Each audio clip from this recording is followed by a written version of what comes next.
Alright, today we're gonna talk about something I really like, and this is right up my alley. It comes from Michaela again, but thanks Michaela for keeping asking questions. And again, everyone can also ask questions in the comments. I will just pick them up and answer them. Question goes like this. What tips do you have for someone starting a new SaaS in 2019?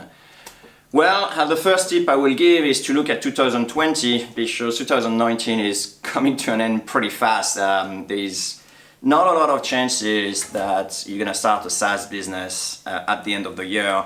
There is, all those celebration at the end of the year that makes everything harder as well to get, something starting. So I will more look towards spring next year or beginning of the year. This could be a fantastic idea to start the business, but there's a caveat. I will still try to get as much interview as I can in my niche before the 1st of January. That is if you really wanted to start in 2019. But I got plenty to say on the subject, but I'm gonna try to be concise. My advice will change if you're a coder or if you're not a coder. If you're a coder and then you can code the SaaS product yourself, I would actually give you the advice to go on what I call a coding diet. Now, a coding diet is simple. You don't write any single line of code unless you pre-sell something. And the amount of pre-sale that you need to be doing depends on how much you want to be successful later on with your product.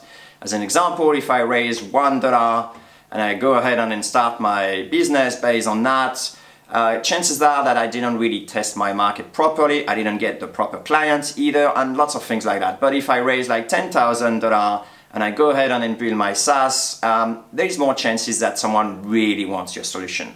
And I guess this is the typical trap as a developer, is you focus purely on on building the product and not enough on selling. So my advice is sound for developer. It's been working with people I gave that advice. Go on a coding diet. Don't write a single line of code unless you actually start to pre-sell some of your product. For other people, it's kind of a similar advice, but it's not quite the same. I say find whatever you want to build, go and find an agency that will potentially be able to build your product, but then just ask for a quote. So shop around, find an agency you really like, get a good quote for them, which forces you to come with a lot more spec upfront, a better scope of what your product is, so you can't come and just say like, hey, I want a do-it-all kind of service, like a CRM that does everything kind of thing. It's not gonna work. So you're gonna have to spec something, scope it, and then they will come back with a quote. Let's say it's 12,000 or 6,000, whatever. What you'll do next is you double this number, and then you go ahead and then you don't start the project unless you manage to pre-sell that double number. So if the agency quotes you 6,000, you don't start the product until you receive 12,000 in the bank, right? And it's the same for the coder. It's in the bank I'm talking. It's not promises of getting some money, it's in the bank. All right, once you start that, you've virtually started your business. Doesn't matter if you have the product or not, your business is starting, which is great. It's a great place to be in. Second tip I will give is, and I say that in a previous video, is go B2B. There's plenty of reason to that, but I'm going to try to be short.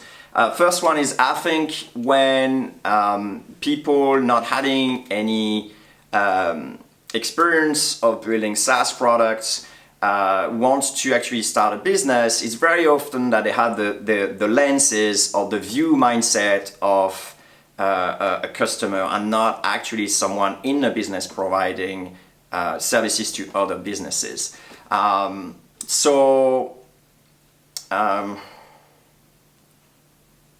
So when you're actually coming from that customer point of view, it's harder to actually learn the business. But it's easier when you're in the business, talking to people that are also doing business, so you also get to learn from them, and it's a much better way because you won't have too much people that gonna complain about like, hey, that's fine, you want to charge me $2 for this app, but I can get that one for free.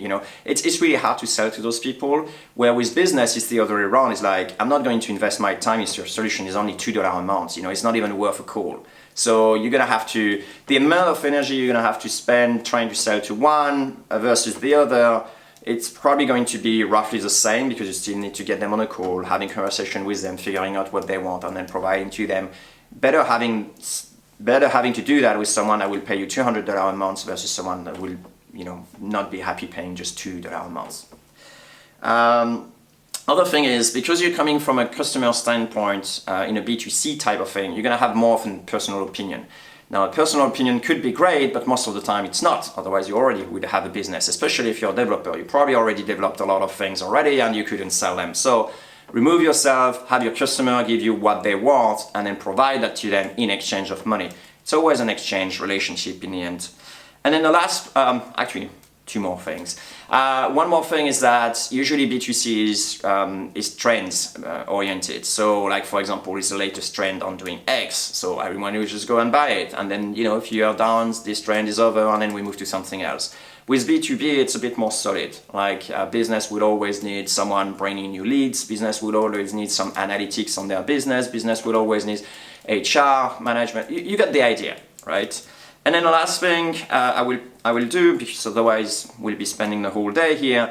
Very often B2C involve also some sort of type of logistics. So, either shipping something, producing something, and it's just adding an extra level of complexity on top of it. So you could have like some B2C example of SaaS that have that is boxes that you receive every month that contain some stuff. That's a subscription, the $1 razor blade kind of thing. Those things are subscription B2C. I would advise again try to go purely technology because there's a lot less complexity. Even for you may not be a tech person, there is less complexity in that than having to also do the shipping and everything. Maybe I'm biased on this one. You let me know in the comments. All right, anyway, I want to come back to, what tip do you have for someone starting a new SaaS? I would say also be patient. It's not going to be done within 2 weeks. It took me personally 8 months. What I've seen is it takes people for doing this mindset shift from an employee to a SaaS owner. It's probably going to take you around 6 to 10 months kind of thing. So be patient. The point number one is you're going to have to do a lot of interviews, find your niche, find a niche that has money, go after it, and then do interviews after interviews and figure out what is the most painful thing they're trying to solve in 2020.